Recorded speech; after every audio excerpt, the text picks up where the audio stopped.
Halo teman-teman, Assalamualaikum warahmatullahi wabarakatuh. Perkenalkan saya Rocky.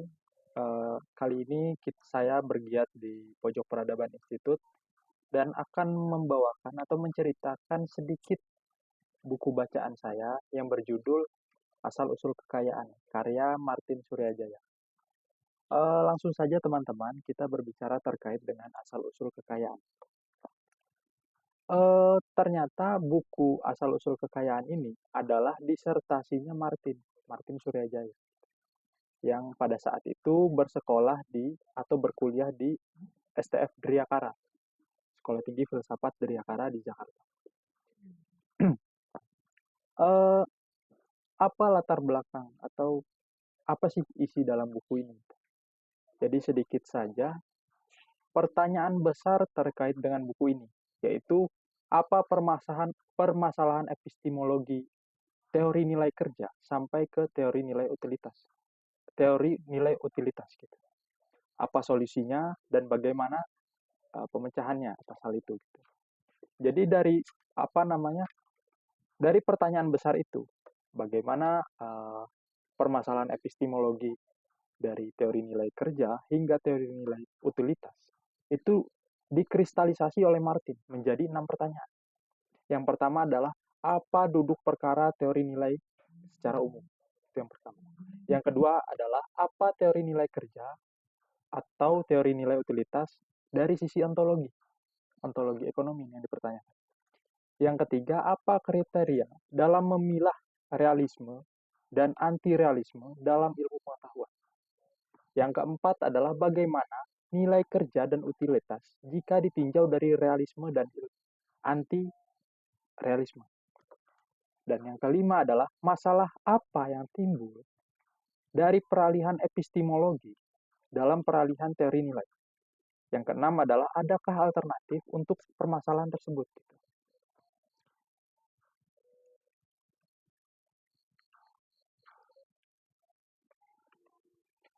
Eh, saya sedikit spill atau spoiler teman-teman terkait dengan bab satu, yaitu di latar belakang krisis ekonomi. Nah, di sini Martin cukup kompleks ya dalam menjelaskan krisis ekonomi gitu. Kompleks dalam artian saya membaca harus putar balik kamus gitu. Harus membuka KBBI lagi terus balik lagi ke bacaan lagi, balik lagi dan sebagainya gitu. Karena terlalu banyak kata-kata yang bersifat baku dan sulit untuk saya kunyah gitu. Saya mengunyah buku ini dengan perlahan, hati-hati dan ada usaha-usaha untuk membolak-balikan kamus gitu. Jadi di apa subbab satu ini dijelaskan bahwa di tahun 2000 ternyata ada mahasiswa dan pengajar di Prancis sana. Itu membuat petisi protes. Petisi protes ini protes terkait dengan kurikulum pendidikan ekonomi yang terjadi di tahun 2000-an itu.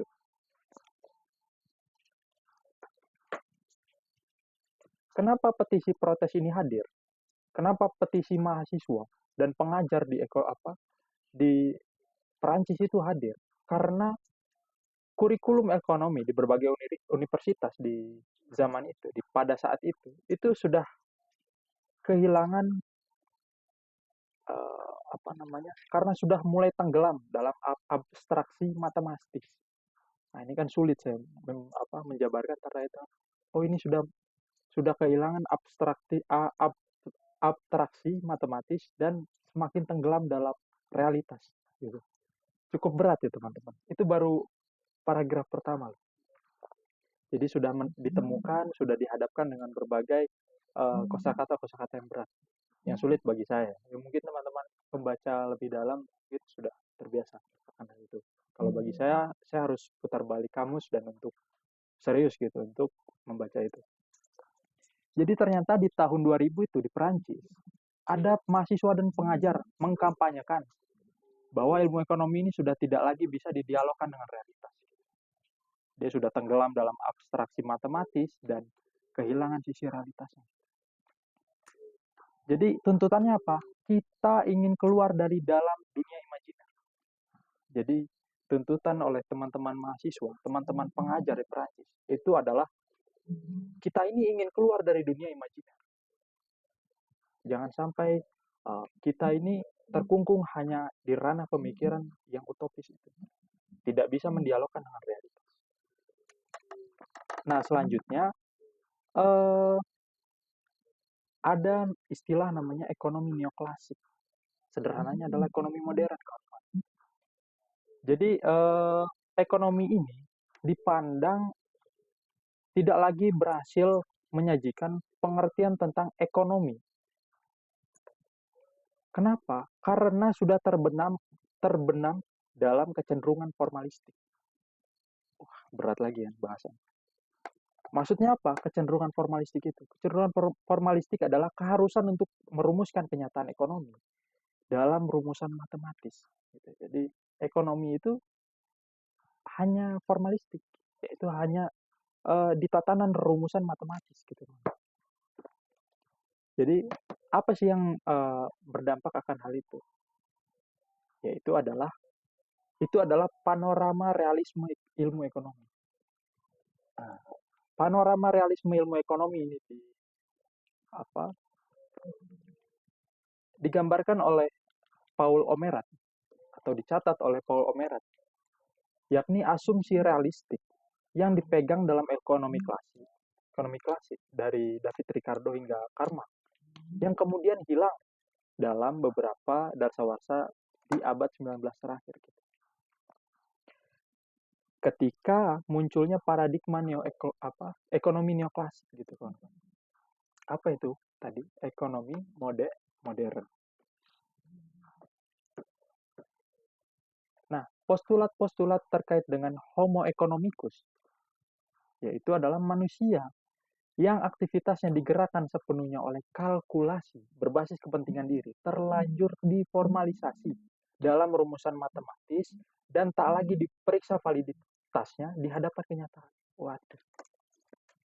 Nah, kawan-kawan bisa menarik sedikit pemahaman bahwa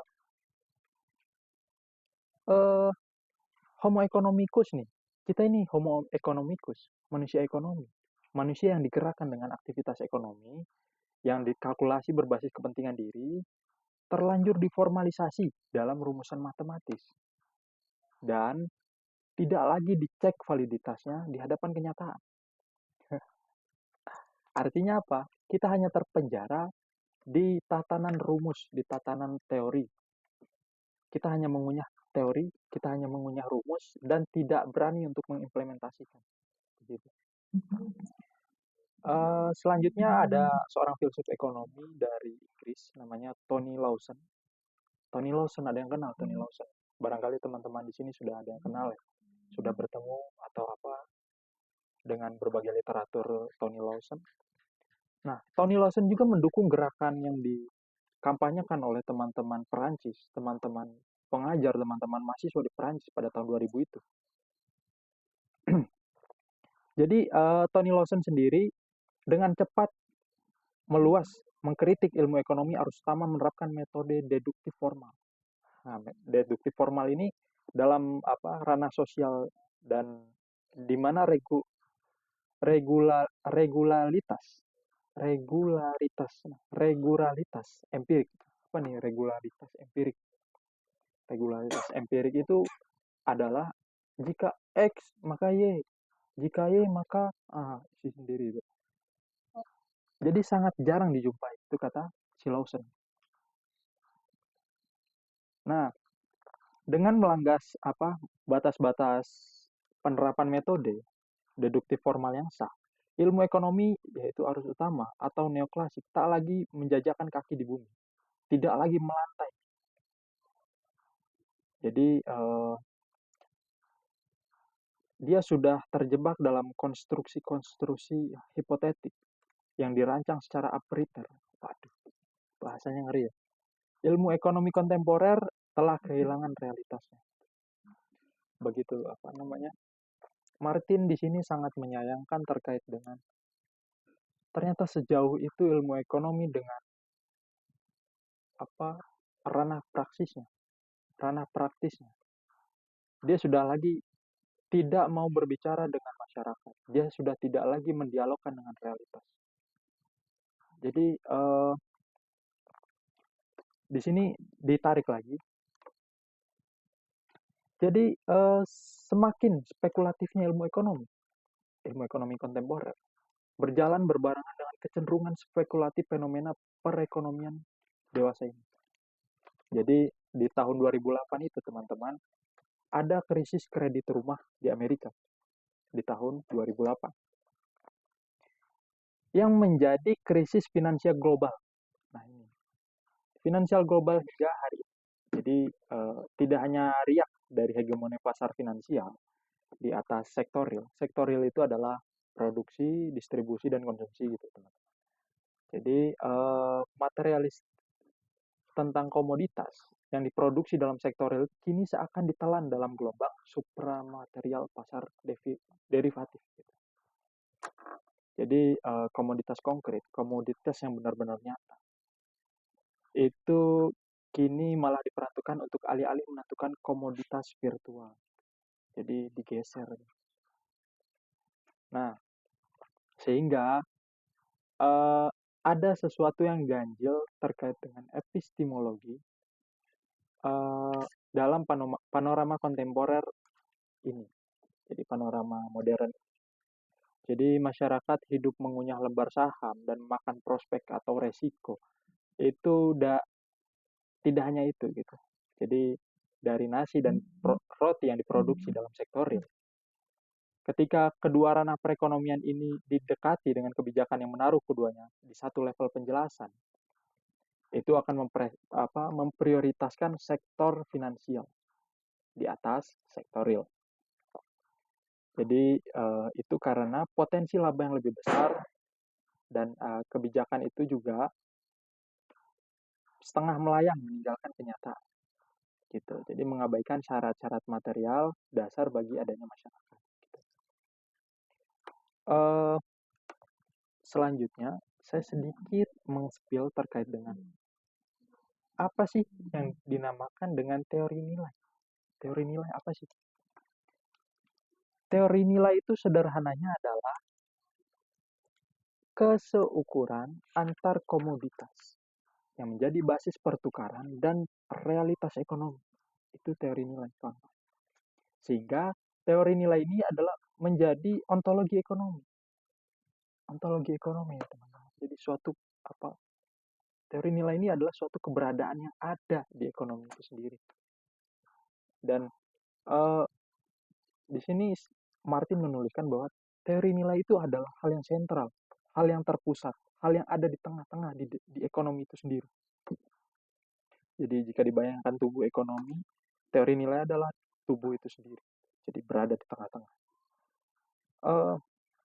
Lalu apa bedanya teori nilai dengan teori utilitas? Teori nilai adalah teori nilai dan utilitas adalah tubuh ontologi ekonomi yang berbeda. Kok berbeda? Maksudnya gini kawan-kawan. Jadi teori nilai itu adalah ontologi substansial berbasiskan kerja. Ini teori nilai. Sedangkan teori utilitas adalah ontologi relasional yang berbasiskan evaluasi. Wah. Dari situ kira-kira kawan-kawan sudah membayangkan belum? Apa sih yang dimaksud dengan teori nilai dan utilitas? Begini kawan. Jadi teori nilai itu adalah kerja kita. Kita memproduksi barang untuk kemudian diperjualbelikan di pasaran. Barang itu laku di pasaran dan lain sebagainya. Akhirnya mendapatkan feedback, mendapatkan kepuasan dari pelanggan. Pelanggan puas atas produk kita. Pelanggan senang atas produk kita. Itu adalah teori utilitas. Begitu kawan-kawan. Jadi cukup demikian spill atau spoiler dari saya terkait dengan buku Asal-Usul Kekayaan, dan mohon maaf atas terbata-batanya saya dalam menjabarkan karena saya baru belajar membaca. Sekian, wabillahi taufiq walhidayah. Wassalamualaikum warahmatullahi wabarakatuh.